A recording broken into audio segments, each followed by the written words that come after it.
We will continue with the last chapter that we are studying in Science 2, which is chapter number 8. And in the textbook, it is called Cell Biology and Biotechnology.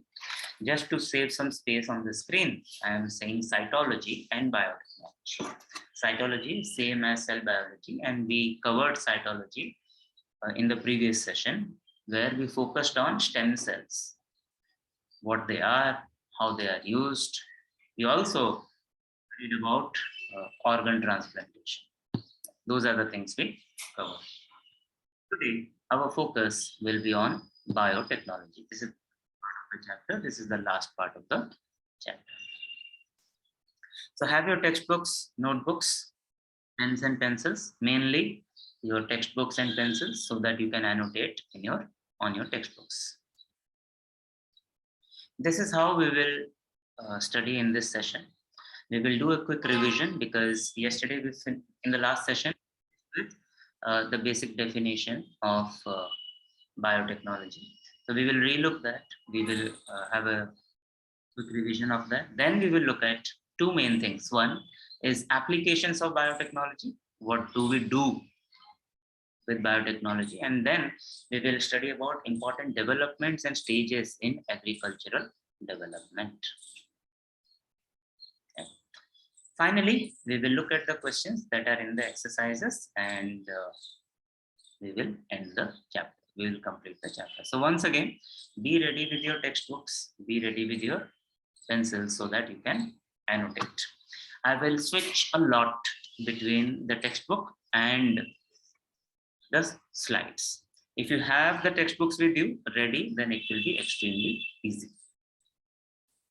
Let us begin with a revision. This revision, we will be on page number 91 of the textbook, where we learned what biotechnology is.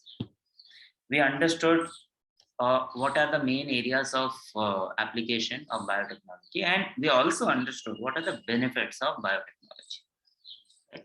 So very, very briefly speaking, in very short, we can say that biotechnology is about making changes and producing organisms that are more suitable for us, that are more useful for us. Now, these organisms can be plants, they can be animals, they can also be microorganisms. So we are like playing God. We are changing the plants, we are changing the animals, we are changing the microorganisms so that they are more useful to us. And this is mainly done by changing their genetic makeup, their genetic constitution, their genes, their genome. Sometimes those genes are changed directly. So those techniques are called genetic techniques. And sometimes genes are not changed directly, but with hybridization and tissue culture. Those are called non-genetic techniques, because we are not going and artificially changing the genes. We are using natural processes to make changes to the gene. And so if we are using natural techniques, natural processes, then we will not call them genetic techniques. We will call them non-genetic techniques. If we use artificial methods to change the gene or genome, then we will call them genetic techniques. And we have used biotechnology mainly in the areas of agriculture and pharmacy. Agriculture means growing of plants and animals for our use, because animal husbandry is also considered part of agriculture. We studied these things in the previous year in grade 9. This year we will focus on pharmacy, how different medicines are developed, not just medicines, even vaccines are developed using biotechnology. And overall, that we can grow more, we can grow faster, and at a low cost, lesser cost.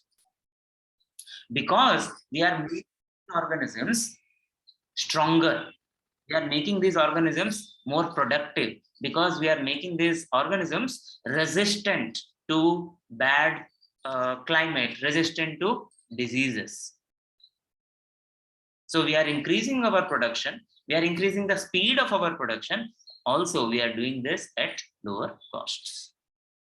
This is biotechnology in 3 sentences, in 3 points. So try to remember the concept of biotechnology like this, and then you can elaborate based on the relevant question.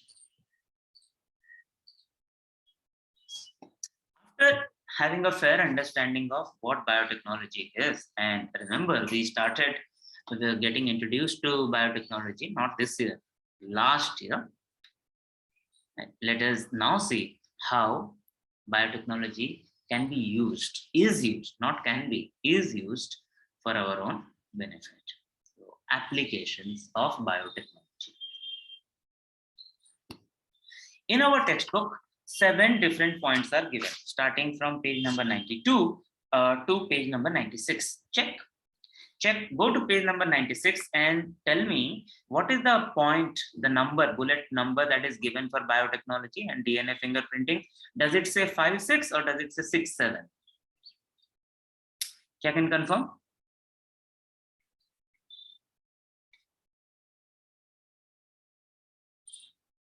Go to page number 96. Check the bullet number for headings, food biotechnology and DNA fingerprinting. What are the numbers? 5 and 6, right? Thank you, Anushka. So there should be 6 and 7. Just a printing mistake. There are 7 different applications of 7 main applications of biotechnology that are listed and explained in the textbook, in our textbook. Starting with crop biotechnology. Simple English, crop, fasal. So this is about agriculture. This is about growing plants, grains, and fruits and vegetables, all those things. So in case of crop biotechnology, what we have done using biotechnology is we have produced hybrid seeds. Hybridization we studied last year when we were studying about genetics and Mendel's experiments.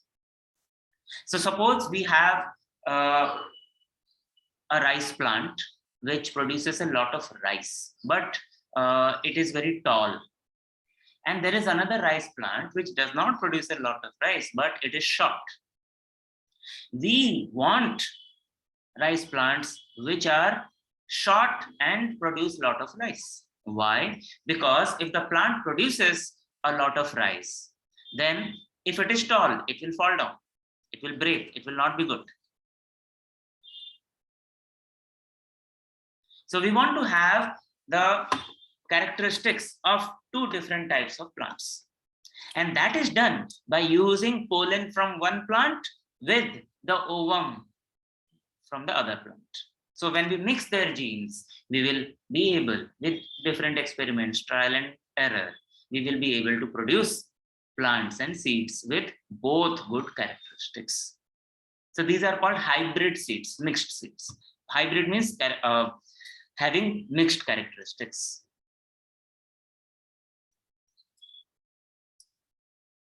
Second is genetically modified crops. Let me explain this and then I'm going to ask you a very simple question comparing hybrid seeds with genetically modified crops. In genetically modified crops, what we do is we add a gene artificially into the genome, into the DNA of the crops. And that gives them some special quality that makes them more useful for us. For us. They are called genetically modified crops, GMCs.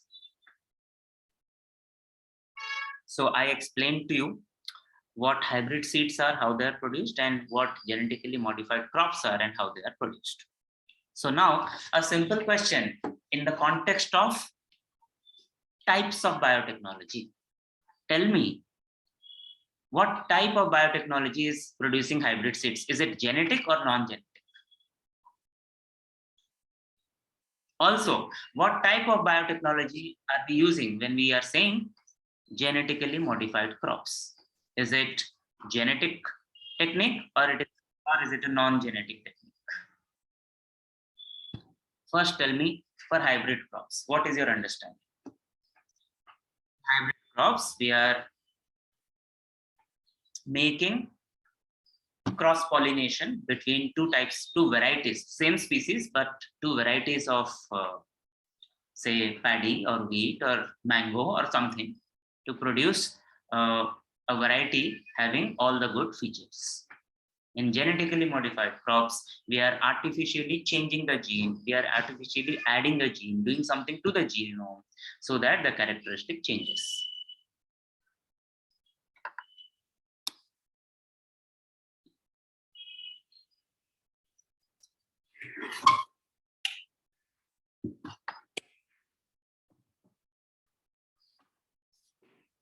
Thank you, Anushka. You have answered. However, your answers are completely opposite. Remember what I said in the beginning and what we studied yesterday. When we do something directly, artificially with the genome of an organism, it is called a genetic technique. So genetically modified crops, in the name itself, it says genetically. So this is a genetic technique. Whereas in hybrid seeds, we are just pollinating. Everything happens naturally. The fertilization, the growth, that happens naturally. So that is not called genetic. That is part of non-genetic technique. Hybridization, tissue culture, they are part of non-genetic technique.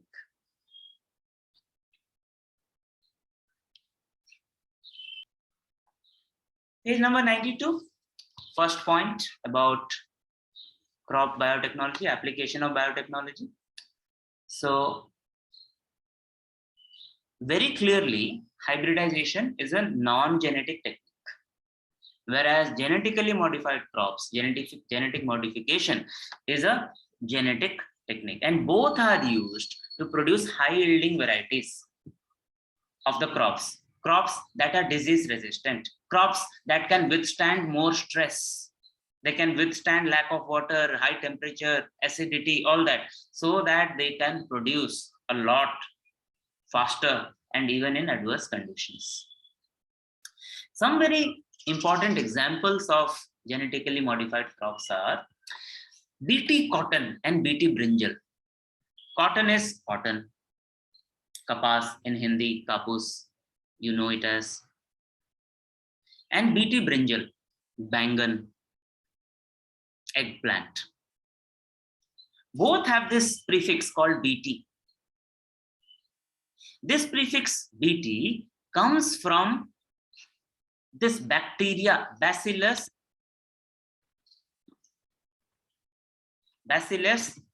thuringiensis. Bacillus thuringiensis.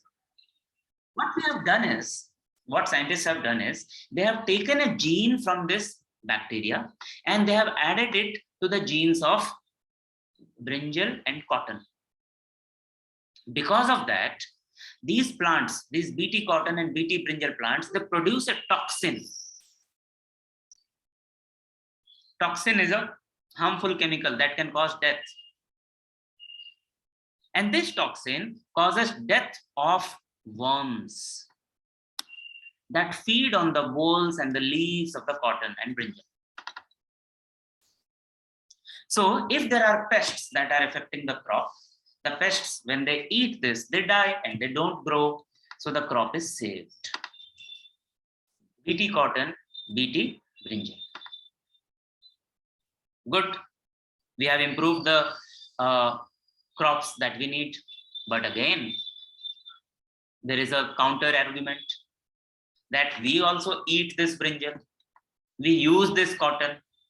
How safe it is to use this genetically modified crops? And the debate continues. Science tells us that just by eating a genetically modified plant or just by using a genetically modified product, it doesn't cause any harm to us. But there are people who believe that it is not true. Another interesting example is golden rice. Rice is white in color. It is called golden rice because it looks yellow, it looks golden. Why? Because it has extra beta carotene.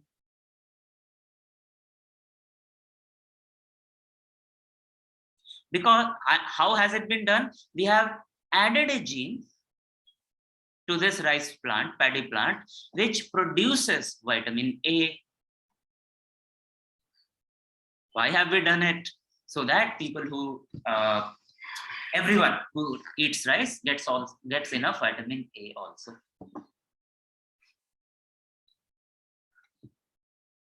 Another thing that we have done is we have developed herbicide tolerant plants. Herbicide, side is killing. Herbs are plants. So herbicide is a chemical which will kill the plants. Why will we use? We will use it to kill the weeds. Hindi में weed को कहते हैं खरपतवार. In simple terms, in a agricultural land field, even if we only sow paddy or wheat, there will be other plants that will grow, because we are giving irrigation, fertilizers, we are making the soil so useful. So those unwanted crops, unwanted plants, they are called weeds. They compete with the crop that we are growing for the nutrients from the soil. So we don't want that. So we use chemicals to kill them. But when we use the chemicals to kill them, those chemicals also affect the crops that we are growing. Of course, the herbicides get into the food chain also.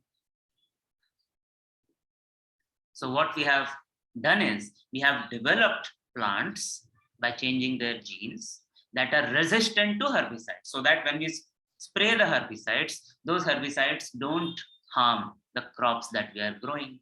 They don't get into the food chain. Right? Genetically modified crops. 4 examples we are talking about: BT cotton, BT brinjal, golden rice, and herbicide tolerant plants.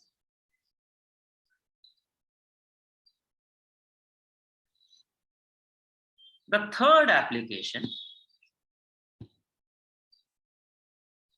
of biotechnology in the context of crops is in terms of biofertilizers.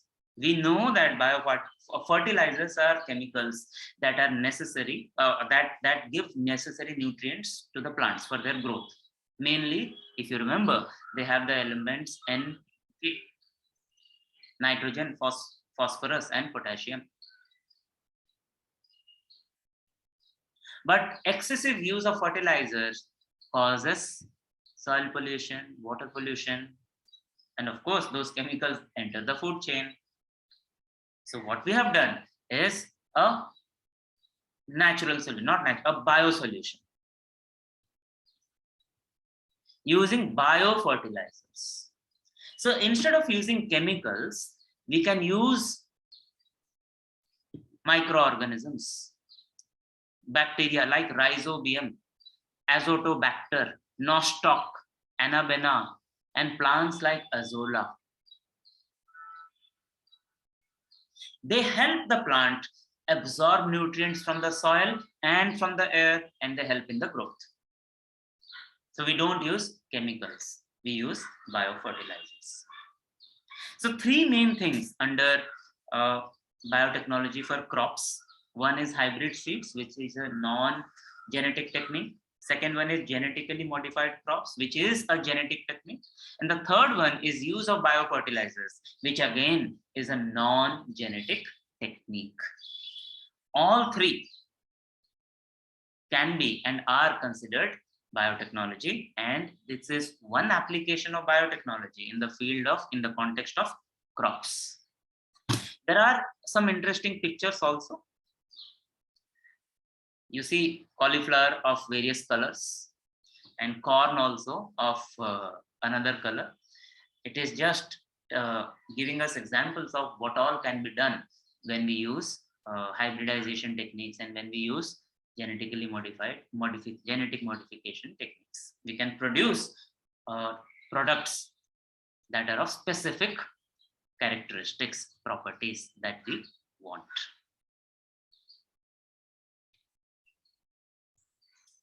So that was a long explanation, and that was a lot of information about how biotechnology is used for crops. When we talk about crops, we also need to talk about animals, because animal husbandry goes hand in hand with agriculture. Most farmers also do animal husbandry. Animal husbandry is rearing of animals for milk, for meat, and other things. Once again, we studied these things in a little bit more detail. We studied about high milk yielding varieties of cows.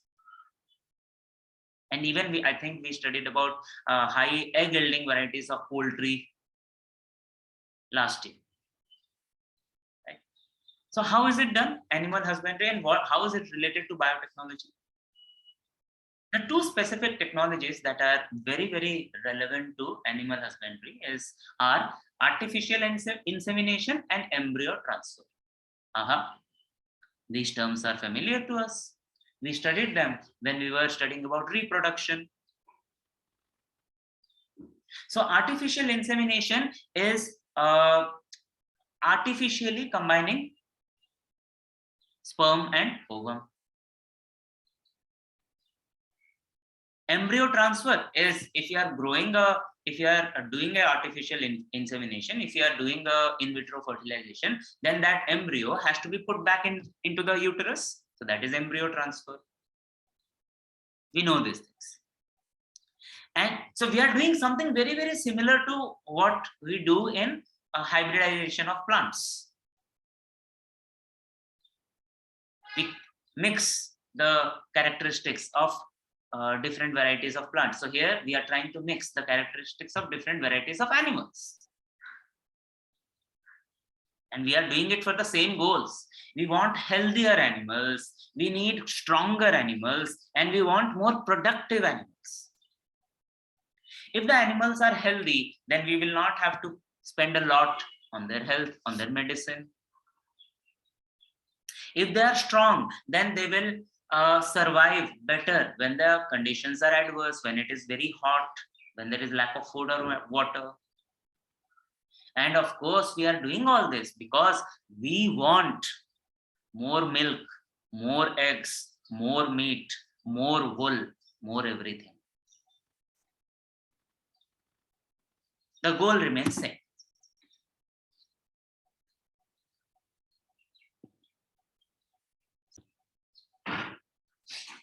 The next application of biotechnology is directly linked to us because it deals with our health. We are not perfect organisms. We keep falling sick. So for our health, we need to stay healthy, and if we fall sick, we need to get healthy. So if we are falling sick, we need to know what is causing the disease. That is called diagnosis. We also need to know in advance, am I at a higher risk of heart diseases, diabetes, cancer? If I know that in advance, I will do certain things to avoid that or delay that. And if I actually fall sick, I need treatment. Diagnosis and treatment, they are the two main aspects of health management, our health management, and both use biotechnology. Biotechnology is used to produce vaccines and in the process of vaccination also. It is used for treatments. It is used to produce the specific proteins which are called interferons. It is used for gene therapy, and it is also used for cloning.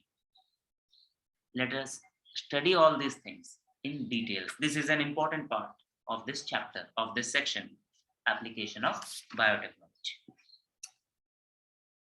Sharing the new textbook with you.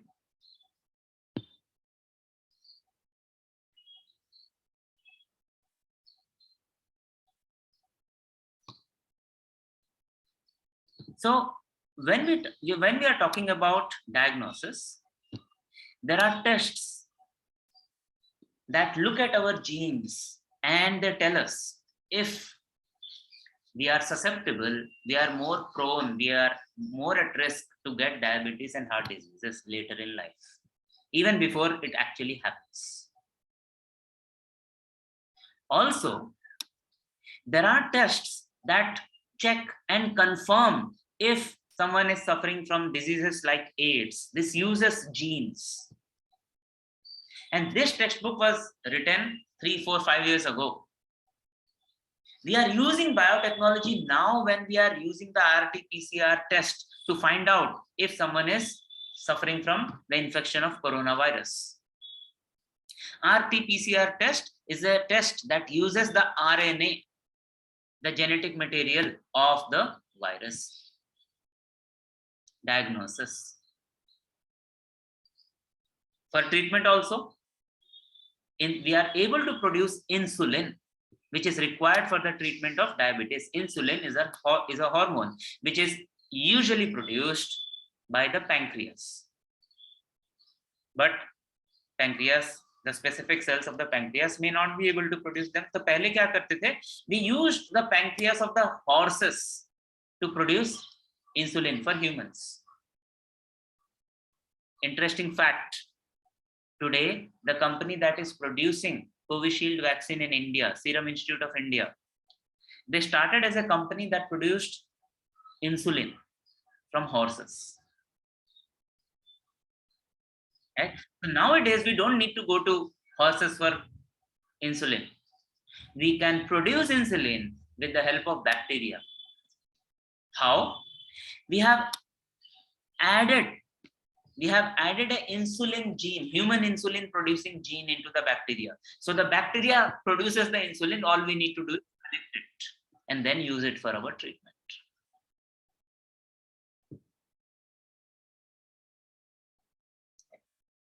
Diagnosis, treatment. If you look at these concepts in a little bit more detail, again, it's very easy for us nowadays because we are exposed to so much information about vaccine and vaccination. All of us have heard about the spike protein, which is on the surface of the coronavirus, and how the vaccines, almost all the vaccines, are targeting that spike protein. So antigen is an organism or part of the organism that affects our bodies. So when we talk about the coronavirus, it is the spike protein which acts as the antigen, and our bodies produce antibodies to fight against this antigen. The basic concept of vaccine is, if we can make our bodies produce antibodies even before the infection or with a small infection, then if and when a big infection happens, our body will be able to fight it. So that was usually done with completely or partially killed pathogens. For example, polio. We take the polio virus and we almost kill it, not fully. It is partially killed. And then it is used as a vaccine. So when that goes into our body recognizes this as a foreign invader, something not good for us, and it produces antibodies to fight it. And the body is able to fight it because we have weakened the virus or we have killed the virus. So when the actual virus attacks us, our body is already ready and we don't get infected, or the disease does not develop. Now, this type of vaccine is the Covaxin, where the entire coronavirus has been killed, completely killed, and used as a vaccine. Whereas, what Covishield is doing, it is taking the antigen, the spike protein of the virus, and it is putting in our body, so that our body acts against it, producing the antibody. So instead of using the full virus, we use the proteins that act as antigens. And when we are using biotechnology, when we are producing better vaccines, so these vaccines have longer shelf life, they are safer, and they are stable also. That's vaccines. What about vaccination? Most vaccinations, even today, are by injections. No one likes injection. So a lot of technology work is going on to produce edible vaccines that we can eat. What do? So whatever gene that is necessary from the virus or from the pathogen that is going to infect us, we take a particular gene and we add it to a virus. That virus is used to infect the plant, in this case, the potato plant.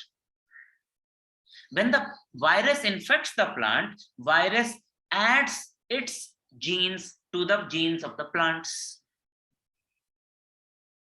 So if it is a potato plant, the potato that is produced by this plant, it has this gene, it produces the antigens. So when we eat these potato, we get this antigen and we get vaccinated. Of course, if we cook the potato, then we will be killing the antigen. Then it will not work. So right now it is still in production. This is still in development. Right? For development for vaccines against Vibrio cholerae and Escherichia coli. Vibrio cholerae, as the name suggests, is a bacteria which causes cholera.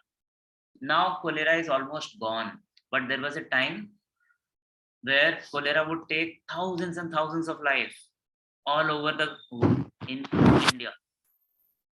Hindi में कहते हैं शायद हैजा, I'm not sure. Typhoid and cholera. Cholera is different from typhoid. And Escherichia coli, it causes lot of gastrointestinal diseases, diarrhea. Yeah. Very important technique.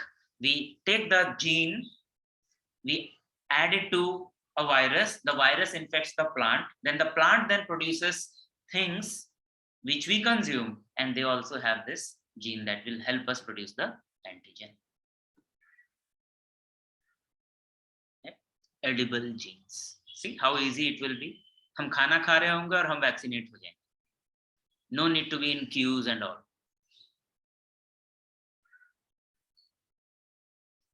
More about treatment.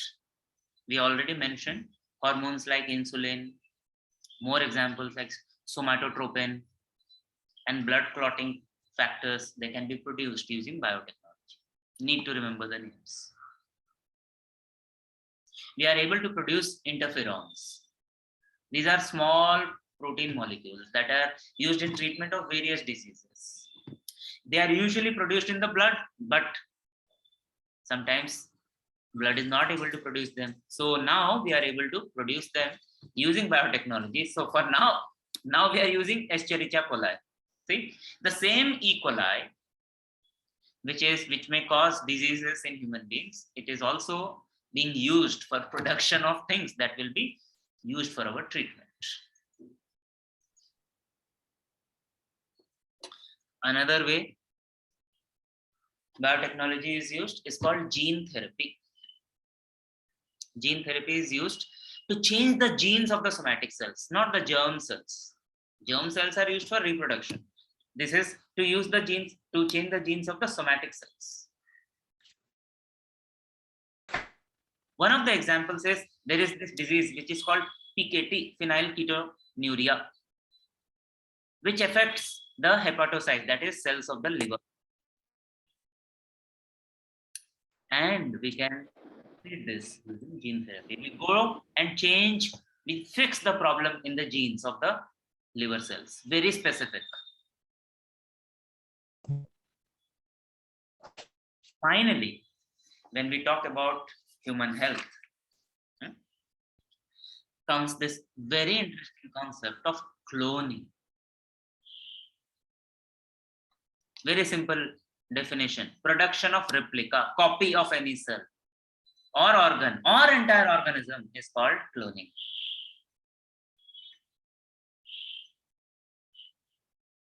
Making a copy of a cell, an organ, or an organism is called cloning. Of course, you would guess by now that copying a cell will be easier than copying a tissue and copying a organism will be most difficult. Yes, you are right. Two types of cloning. Reproductive. Of course, it is about reproduction. And another one is therapeutic. So in reproductive cloning, what we do, we need a sperm and a ovum for normal sexual reproduction. But what we do here in reproductive cloning is, instead of taking a sperm, we take a somatic cell which has the diploid nucleus. So in case of human beings, it will be 46. We take the nucleus from a somatic cell and we put it in the ovum. Remember, ovum, they are female germ cells and they are haploid. They in case of human beings, they will have only 23 chromosomes.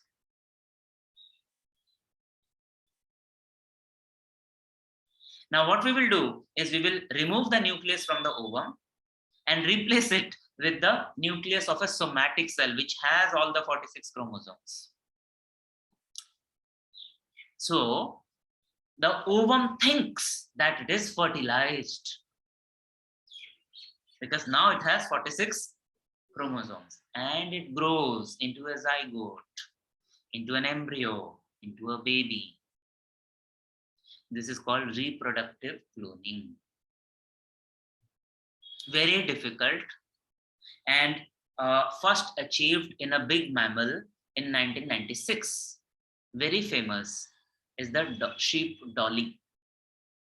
So this sheep dolly was not produced by not natural sexual reproduction, but by cloning.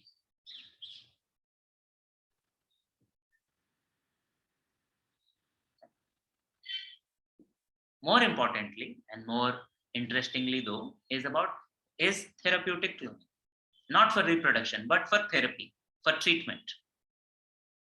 So if we need certain types of cells, then using biotechnology we can go back to the stem cells and we can produce the type of cell that we want.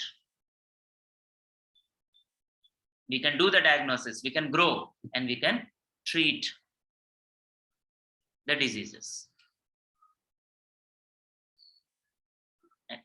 In this context, what is very important for us to know is human cloning. Sheep को तो हमने clone कर लिया, तो human को भी clone कर लेंगे, हो सकता है. It hasn't been possible till now, but maybe it will be possible.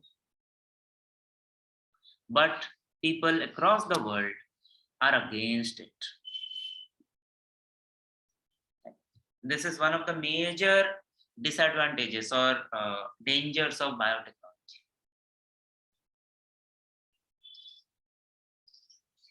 क्यों? क्या होगा? If we start human cloning, what can be the problem? अच्छा है ना? Human cloning, we will live forever. What can be the problem?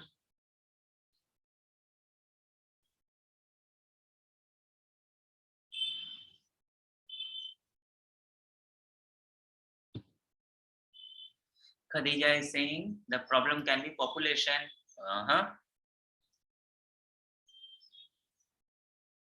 Okay. Try again. Be more specific.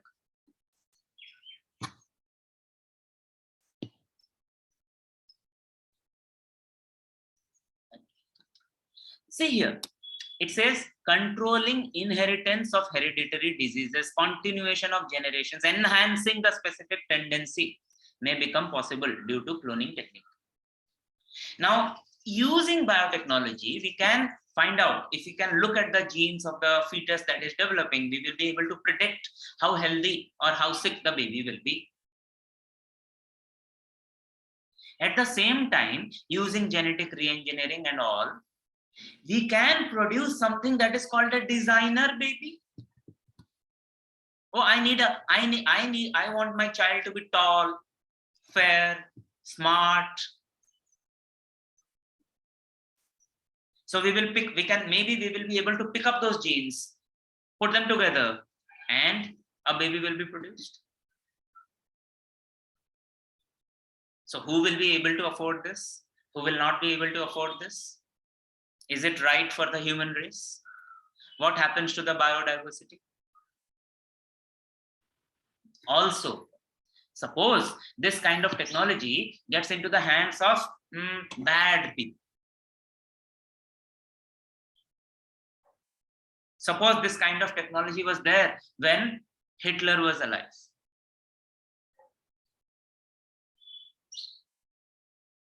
Imagine the problems. So yes, in the beginning, everything looks fine. Now, we will live long, but again, it's not that easy also.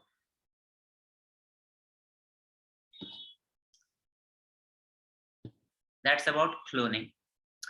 More information about different proteins that are produced by biotechnology are given in this blue box at the top right hand side of page number 95.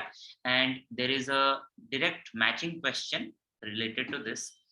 So these all hormones are also proteins. So insulin, somatostatin, erythropoietin, factor 8, interleukin, and interferon. These are different types of proteins which are produced to treat diabetes, dwarfism, means bonapan, anemia, hemophilia, cancer, and virus infections. Right? It is in a book, and so I think it will not be asked in the exam, but there is a very simple matching question exercise. So we will complete it.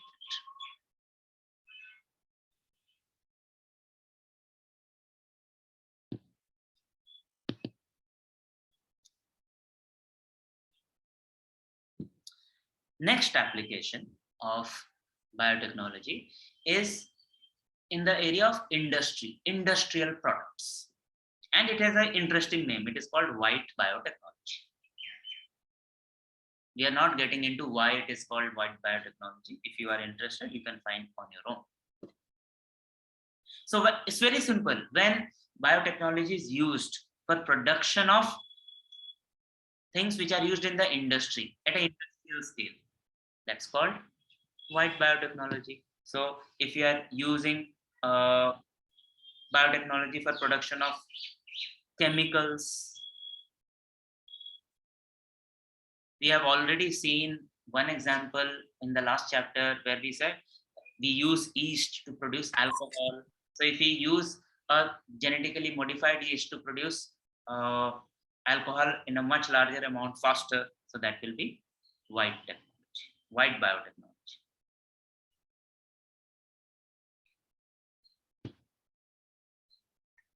Of course, biotechnology is used for manage the environment also. In the last chapter, we studied how microbes and enzymes are used for treatment of sewage and solid wastes, landfilling, yaad karo, sewage treatment. The same microbes are used in the production of compost. Microbes and biotechnology can also be used for more things like bioremediation, biopesticides, biofertilizers, biosensors. Biofertilizers we already saw, using microorganisms, using plants to act as fertilizers. Pesticides we have seen, biopesticides in the last chapter. How certain microorganisms can be used to kill the pests. Biosensors are certain organisms and plants which tell us what is happening in the soil. Suppose we have a plant which turns green when there is say a lot of arsenic in the soil. Suppose, just an example. Then we will know, yes, there is some problem with the soil. And when that happens, we can use bioremediation. Remediation means fixing, treating. A lot of examples are given in the textbook. Very interesting examples on page number 96.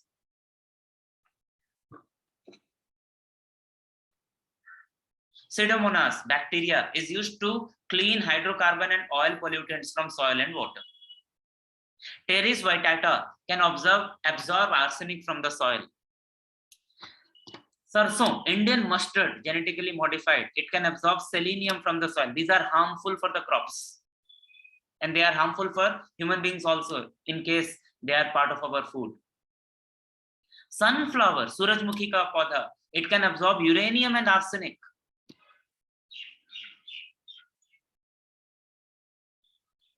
Deinococcus bacteria can absorb radiation.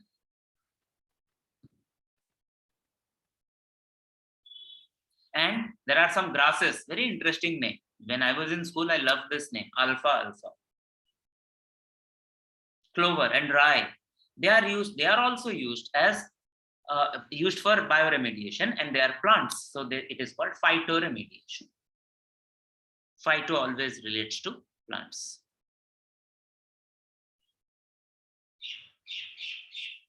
The last two applications, food and DNA fingerprinting.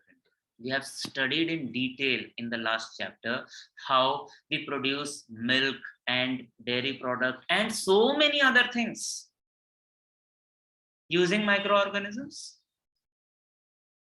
So that is also biotechnology. We studied how the oil spills can be cleaned using hydrocarbonoclastic bacteria. Finally, something we studied last year, it's called DNA fingerprinting. Two main things. Just like our fingerprints, which are unique to every individual, our DNAs are also unique to every individual. So if we can study the sequence of the DNA, we can identify whose DNA it is. We can match. It is used in forensic sciences to catch the culprits, criminals. It is also used in something that is called paternity test to identify who was the father or who was the mother, in case that is not known.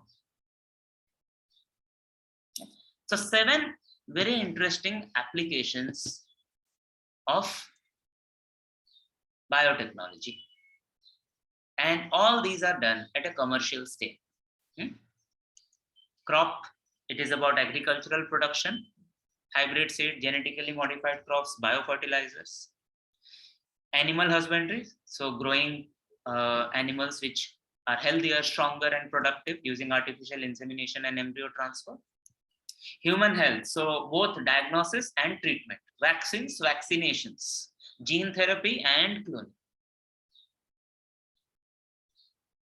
Production of industrial chemicals, management of environment, so sewage, waste, compost and bioremediation. Production of food items and DNA fingerprint. The 7 commercial applications of biotechnology that are given, explained, mentioned in the textbook. We will stop here, and we will, when we come back, we will look at what are the important stages in agricultural development in the context of biotechnology.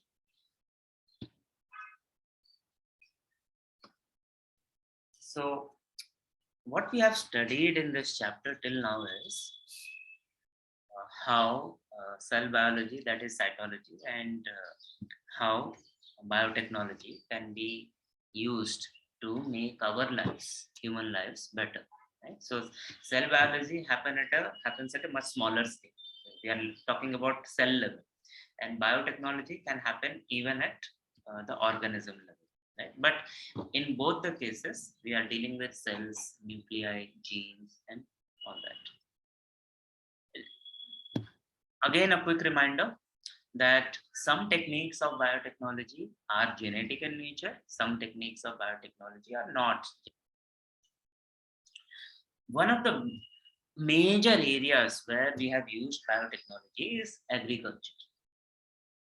So, there is a section in the chapter which makes us aware of how we have used biotechnology in agriculture and how it has progressed. Starts on page number 96 and goes on till page number 99, which is the end of the chapter. It's called Important Stages in Agricultural Development. Have your textbooks, pencils for annotation. Now, this part of the chapter is not technical. I will not say it is any at all technical, but we will come across more names. But before we understand the different stages of agricultural development, especially in India, this is written, we are studying this in the context of our own country. Why did we need this? Why did we need biotechnology in agriculture is something that we need to know, understand. Not just the population of India, the world population is large and it is growing. And say 50, 60, 100 years ago, we were not having enough resources. Whatever land we had, we were using it for agriculture, but that was not enough to produce the crops that was required for the food requirement of the population, not just in our country, across the world. But mainly this was a problem with the countries that were poor, underdeveloped, and where the population was increasing. Not just increasing, population was exploding. Right? So problem was poor quality as well as quantity of food. Enough food was not there, and also whatever food was there, it was not of good quality. So something had to be done to increase the amount of food and to improve the quality of food. Improve the quality. Quality is not only about taste. When we say quality of food, we are mainly referring to nutrition, nutriousness of the food. So that our eating the food will give us all the necessary nutrition and nutrients in the right proportion, right amount. So in this context, in this background, what we had in our country was a green revolution. This was not a fight, but yes, it was a fight. It was a fight against hunger. A lot of things were done to increase the harvest, increase the amount of crop we are growing in the minimum amount of land that we need to use. Some of the main things that were done is development of high yielding varieties of crops using genetic modification, hybridization, that is biotechnology. We started using chemicals for agriculture, mainly as fertilizers, as pesticides, also as insecticides, weedicides, so many things. Also, we learned to use water in the best possible way. How to use the least amount of water to get the most out of it. So high yielding varieties of crops, using chemicals and using water properly. Because of this, there was a huge increase in the production of crops in India, mainly the cereal crops, rice and paddy. And India transformed a net importer to net exporter. Nowadays, we don't need to import. We don't need to buy wheat from other countries. We can grow enough for our own, and we can sell it to other people in the world. Two names are worth mentioning here, and these are mentioned along with their photographs on page number 96, bottom of the page. One is an American, Norman Borlaug, and one is an Indian, M.S. Swaminathan. Very important names. Of course, no one will ask you these names in science exam, but these are the people who are considered to be the architects of the Green Revolution. In the beginning, we even got the genetically modified versions or hybridized version, high yielding varieties of wheat and rice from USA. No longer. Now we are able to produce our own varieties. We have enough scientific knowledge. We have the institutions for doing research, and we have the techniques to produce these things. And we came across some names of high yielding varieties of different types of crops when we studied biotechnology last year. Not required for this year. But the name Green Revolution needs to be understood. with these 3 points. In addition to green, there was another revolution, which is white revolution. So green revolution was about crops. White revolution was about milk and milk products, dairy products. So its goal was to increase the production and distribution of milk and dairy products. So before the white revolution, we did not have many milk processing plants in India. People used to get the milk directly from the place which reared the cows and buffaloes. Fresh milk was only there. We did not have packaged milk. Then we had a scientist, Dr. Verghese Kurian. He was the architect of white revolution in India. Started mainly in Gujarat. Now it is happening across the country. And Amul is the product of that revolution. So what he did was he changed the business model. Instead of individual farmers or individual people who were rearing cows and buffaloes to individual milkmen to cooperative dairy businesses. People started collecting their milk at one place, processed them, packaged them, and they sold it across the country. Cooperation. They were their own masters. They controlled how much profit they wanted, and they shared the profit among them. They owned those industries. They owned those businesses. That is called cooperative model. That's the business side of it. Technology side. So here also biotechnology was used, right? One, to develop hybrid and high-yielding varieties of cows and buffaloes. Also, technology was used to improve the quality of the milk and milk products, the variety of milk and milk products. Also, techniques were developed to preserve, संभाल के रखना. That is, people used to go to a place and get the milk in bottles or our containers, raw milk. But now we can buy milk in packet. That is not coming from our local tabela. It is coming from far, far, far away place. But it is still safe. It is still fresh. It's not harmful. So one of the basic method was pasteurization, which we studied in the last chapter. But in addition to that, tetra packaging of the milk was another very, very, very, very big development. Amul, prime example of white revolution. 2 colors now, green and white. Another color, blue. Blue is the color of ocean, color of water. So blue revolution, which is still underway.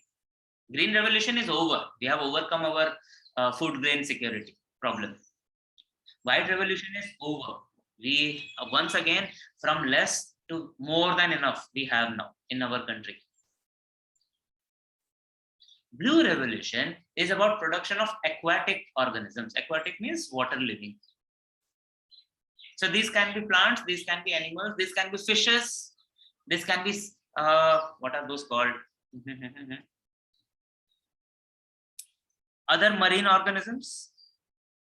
What is that word? Sericulture? No, sericulture is silk. What is that technique which is used to produce pearls using mollusks? Do you remember the word? You studied this last year, grade 9. Do figure out. In the year 2016, a government initiative was launched, which is called Neel Kranti Mission, Neel Blue Kranti Revolution. It was launched in 2016. It supports people to start businesses, to start work in aquaculture, growing plants and animals in water. Pisciculture is part of this, growing of fishes. Monetary and technical help is provided to these people who start this business. So green for crops, white for milk, and blue for aquatic organisms, water-dwelling organisms. A lot of development has also happened in the context of use of fertilizers. Remember, when we did not have technology, when we long time ago, we did not have chemical fertilizers. We used manure, but at that time, the agriculture was at small scale. When there was lack of food, when we had our green revolution, we started using chemical fertilizers, pesticides, insecticides, all those things. And they are not good. They are not good for the soil. They are not good for the water. They are also not good for us because those chemicals are absorbed by the crops and we eat the crops. So those chemicals get into our body, cause diseases.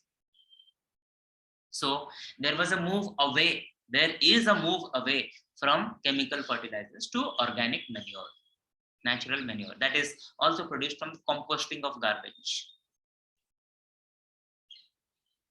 So in addition to not causing pollution, it has some other advantages also. It helps in soil conservation. It saves the soil from eroding. And because it conserves the soil, it increases the water holding capacity of the soil. And because the soil is able to hold more water, less water is needed for the irrigation. Our costs decrease. Also, it helps in the formation of humus. Humus is the top layer of the soil, which is full of organic waste, wastes of animals, plants, which is very nutritious for plants' growth. And something very, very recent is soil-less farming, farming without soil. And this farming doesn't happen on the ground. This farming happens in the labs. The plants are not growing on the ground. They are grown in shelves, जैसे अलमारी में होते हैं. There is no water. There is no soil. But yes, water is used. Other chemicals are used. And this is called hydroponic farming, or in general, hydroponics.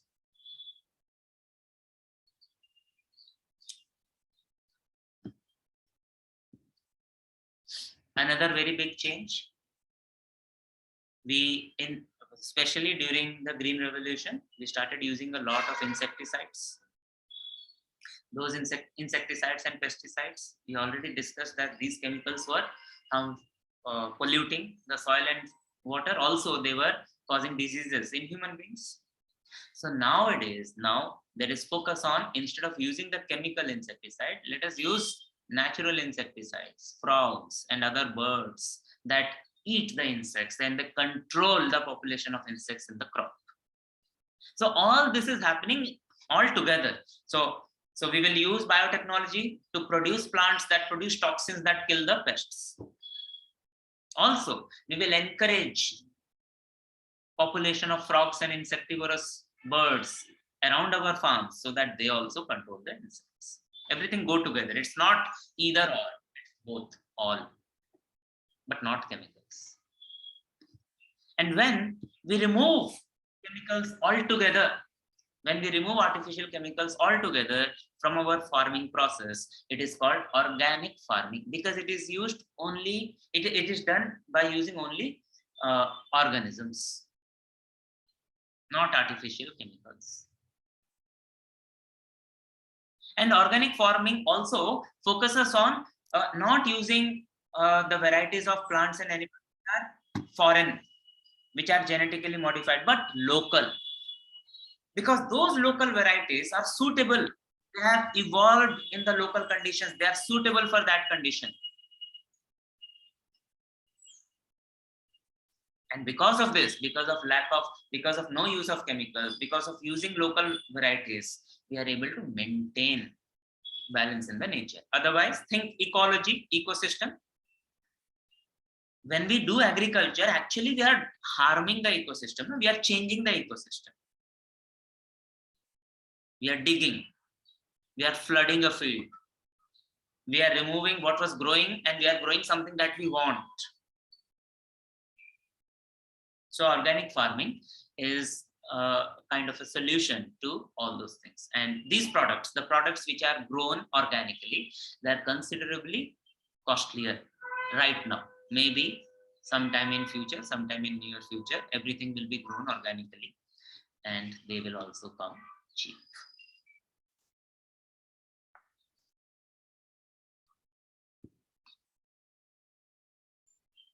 So till now, we saw a series of events, a series of initiatives that were taken that shaped the development of agriculture in our country.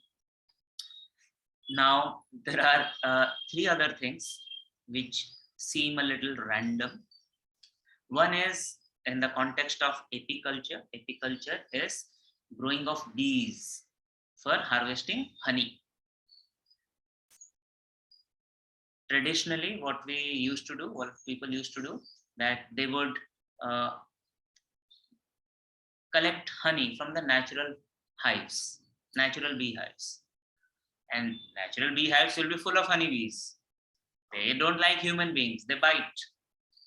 So what humans used to do was to burn them, to smoke them out. That destroyed the hives, that also damaged killed the bees. But then technology was used and now we are able to grow bees in artificial bee boxes. And this cultivation of honey by growing bees in artificial bee boxes is called apiculture. APICULTURE. We have come across this word last year in biotechnology chapter. We are revisiting the word in the context of how it has changed over the time.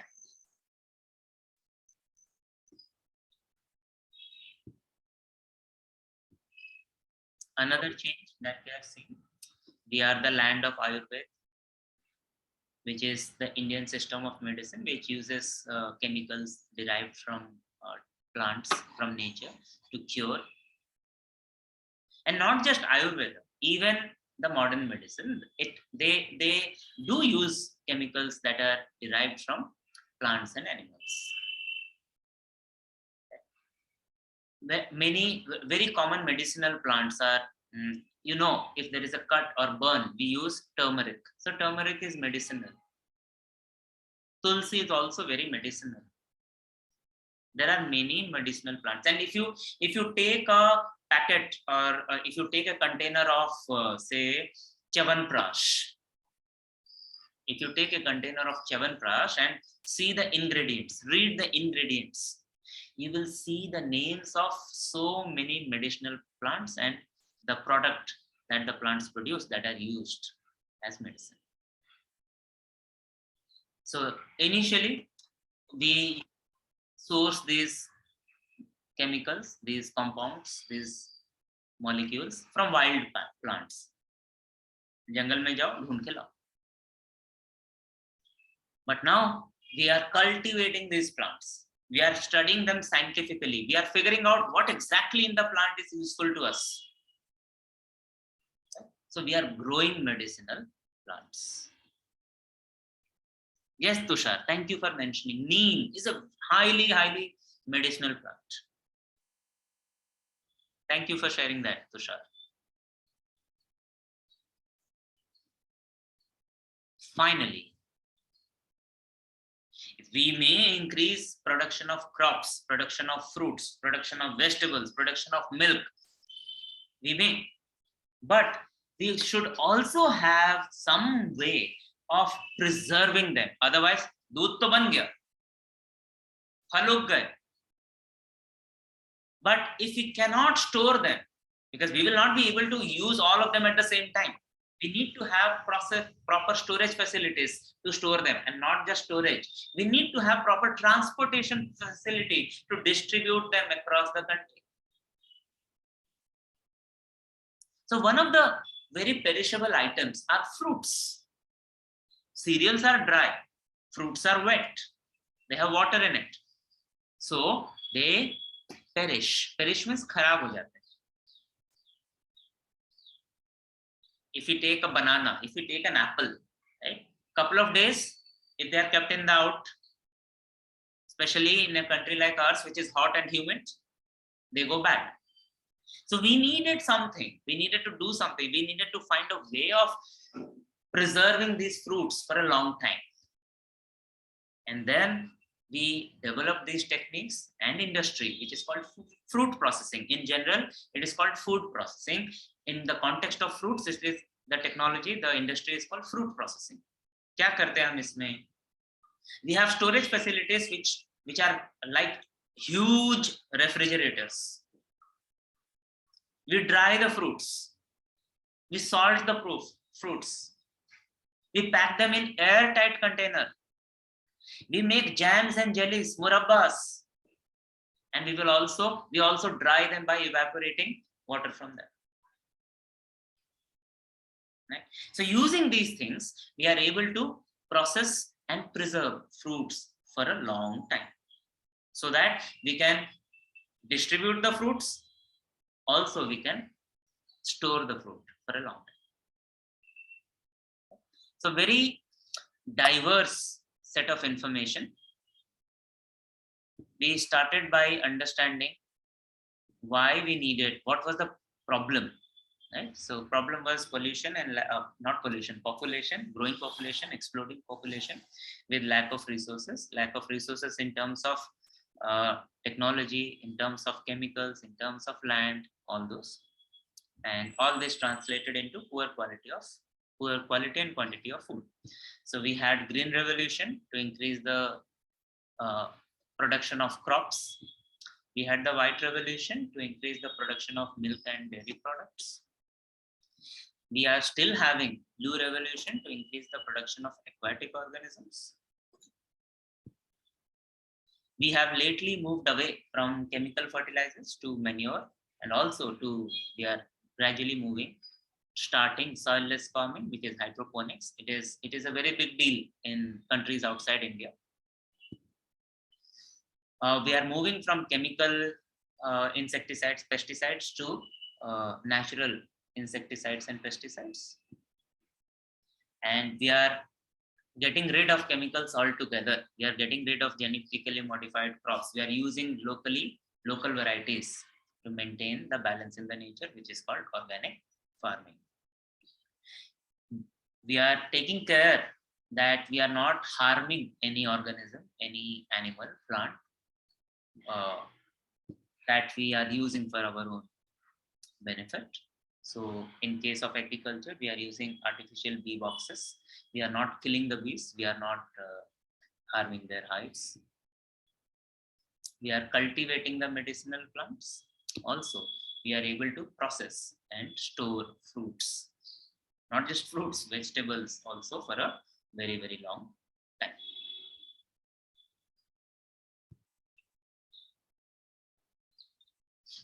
A lot of questions remain unanswered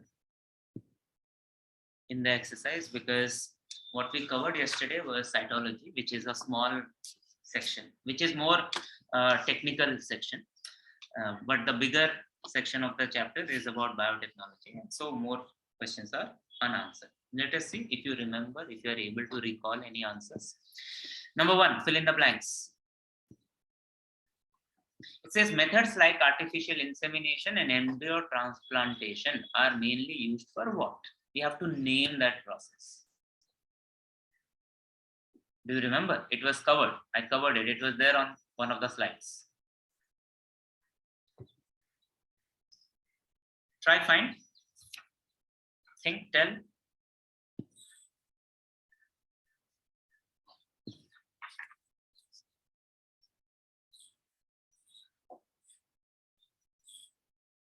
Very good, Aman. Correct. It's used in these methods of artificial insemination and embryo transplantation are used in animal husbandry. Point number 2 on page number 93. Very good. B, we have already answered. It was stem cell research. C, the disease related with the synthesis of insulin. Synthesis means production. In our body, insulin is produced by the beta cells of islets of Langerhans of pancreas. We only know that insulin is produced by pancreas, but there are specific cells and beta cells of islets of Langerhans of pancreas. What is the disease when the pancreas is not able to produce insulin? Correct, Prachi. Diabetes. When our body is not able to produce insulin, then our body will not be able to digest the sugar, the carbohydrates. They will remain as sugar in our blood, and blood sugar will increase. That is why people who suffer from diabetes, they are advised not to eat sweets, because their body is not able to process carbohydrates, sugar. D. Government of India has encouraged the dash for improving the production by improving the productivity by launching NKM16. Oh, some short form is given, NKM16. Encouraged what?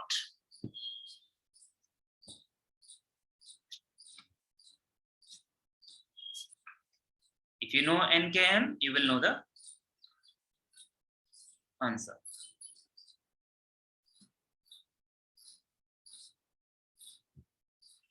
Be very, very careful. So Aman is saying aquaculture, Prachi is saying blue revolution. Both are possible answers.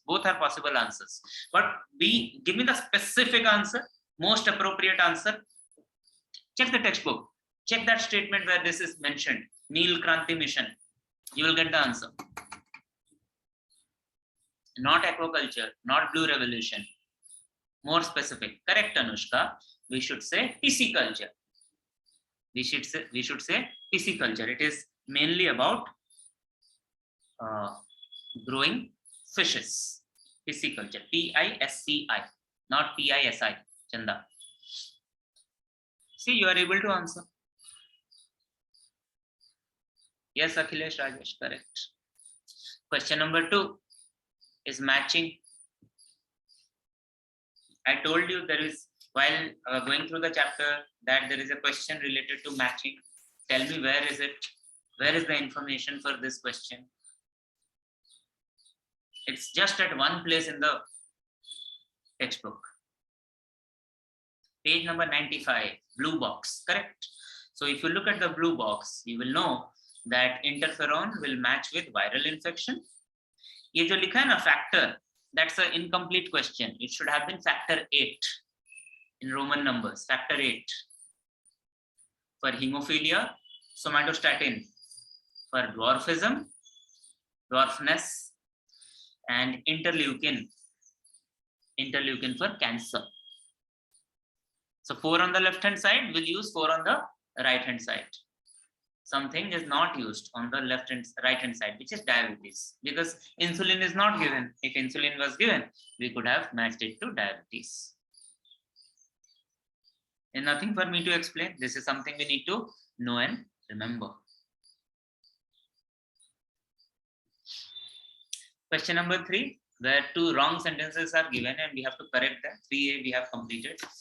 Correct 3B. Tell me what will be the sentence, what will be the correction. It says gene from Bacillus thuringiensis. Bacillus thuringiensis is introduced into soybean. I don't think so. Not soybean.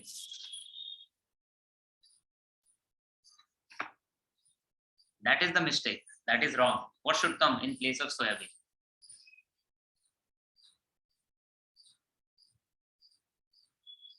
Excellent answer, Anushka. Brinjal and cotton. Brinjal and cotton. These are the 2 names that are given in the 2 specific instances that are given in the textbook. Good. Slightly long answers question. Write short notes. Biotechnology, professional uses. So we have seen 7 examples of how biotechnology is used. Commercial applications of biotechnology. So each of these 7 points can be mentioned here. Professional uses. For example, we can say that biotechnology is used to produce genetically modified crops. Biotechnology is used in to produce high-yielding, strong, healthy, and high-yielding animals in animal husbandry. Biotechnology is used for diagnosis and treatment of diseases in human beings.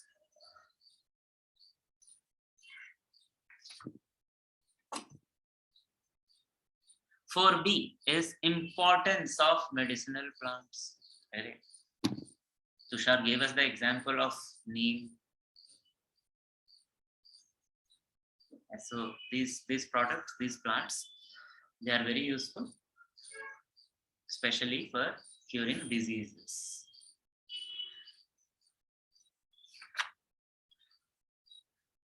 Number 5,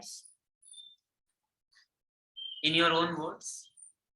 So I remind you, when the question says in your own words, or in the question for in languages, when it says write your opinion, if we write answers from guides and other places, and everyone writes the same thing, then it is not our own words. These are not our opinions. Anyway, that was just something in general. But which products produced through biotechnology do you use in your daily life? Give me at least 2 examples. Which products produced through biotechnology do we use in our daily life?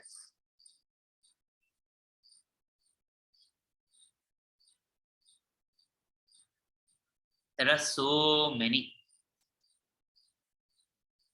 Tushar is saying honey, okay, very exotic. The rice that we eat, that is also genetically changed, no? Yes, Tushar, the fruit that we eat. Almost all the food that we consume nowadays uses biotechnology. The medicines that we use, produced using biotechnology. This answer is very easy. Yes, Chanda, the vegetables, the clothes that we are wearing, it uses cotton. It's a long list. Good, you seem to have understood this.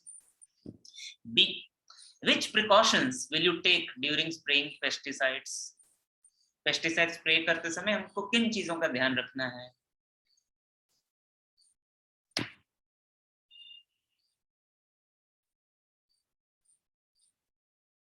No, it's not given in the textbook.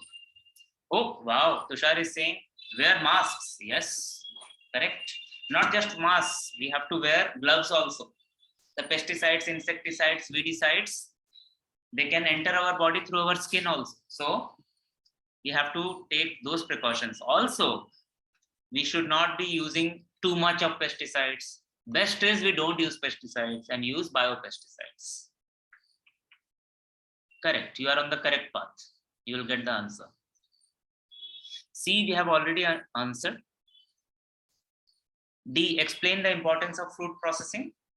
If you can answer in 2 sentences, what can you say? 2 points. Why is fruit processing important for human life? One is preserving. Yes, correct. That's for time. Enough. Did you mention anything else?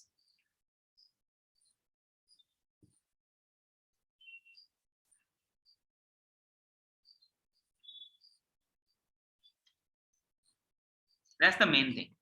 We need to preserve them for a long time so that it is easy to distribute, easy to use whenever we want. E, explain the meaning of vaccination. We discussed this, that vaccination is the process of getting ourselves immune from infections, viral infections, bacterial infections, diseases.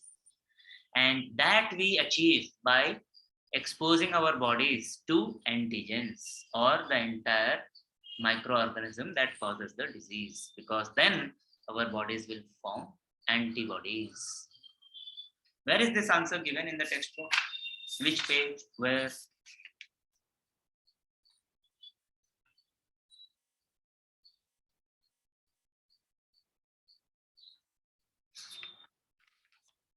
Where is vaccination explained?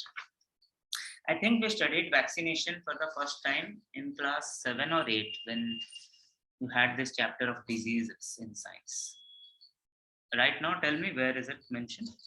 93. 93, bottom of the page. Thank you. Was it Muskan? I think it was Muskan.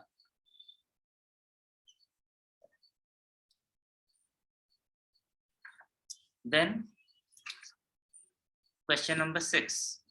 In the PDF, the number 6 is missing. So,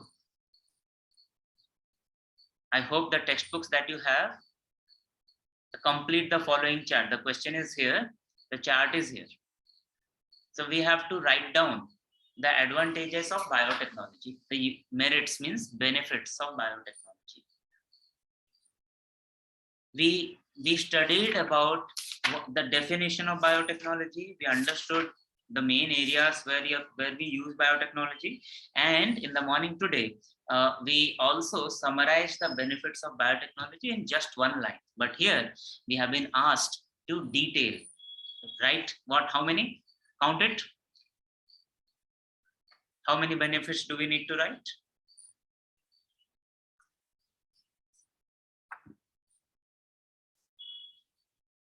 Not 1, not 2, not 3, not 4, but 8. Correct. So just listing out the various application of biotechnology, we will be able to list some 8 benefits of biotechnology. Now, I don't think that there will be a question in the exam which will ask you to write 8 benefits, but again, it is possible. It can be a long question for 4 marks, 1.5 for each of the points. One of the most important questions of this chapter for long question. Very good, Aman. Yes, gene therapy, animal husbandry. Yes. We will say we can produce crops that are high yielding. We can produce animals that are healthy, strong, and high yielding. We can diagnose and treat diseases in human beings. Right? Merits. Our costs are low. We are able to prevent the pollution. We are able to maintain balance with nature. These points. Aman, does it make sense now?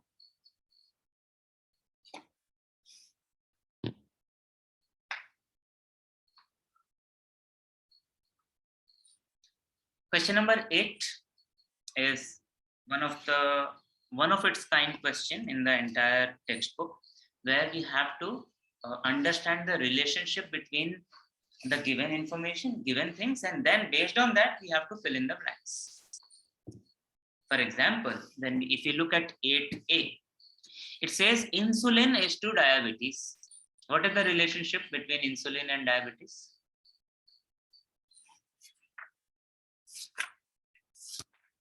How are insulin and diabetes related to each other?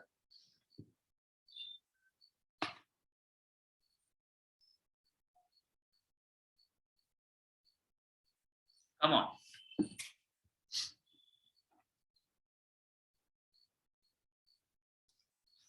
This is not science we are talking. This is English.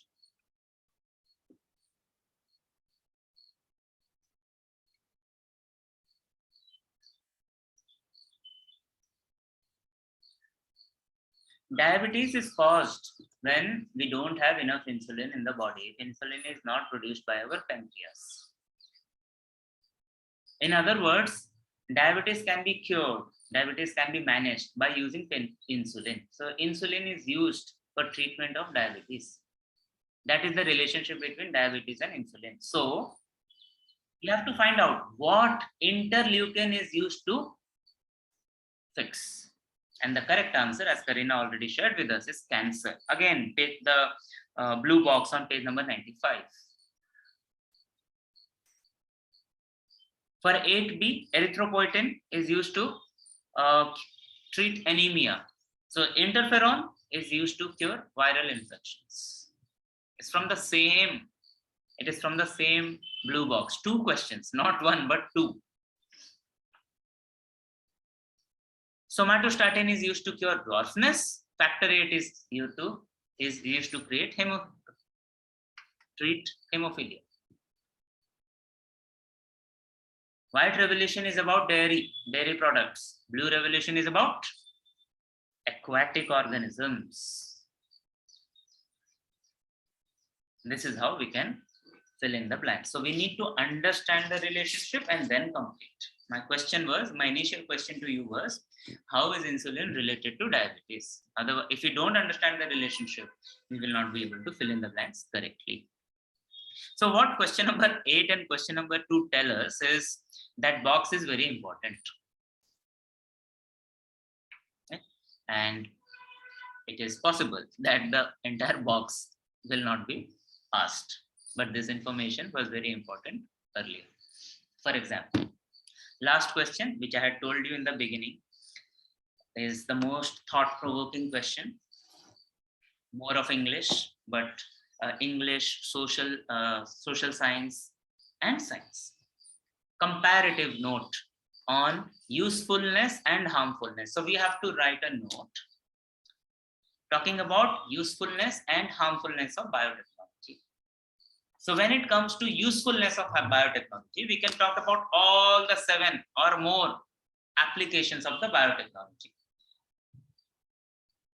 Yield, production, cost, health, treatment.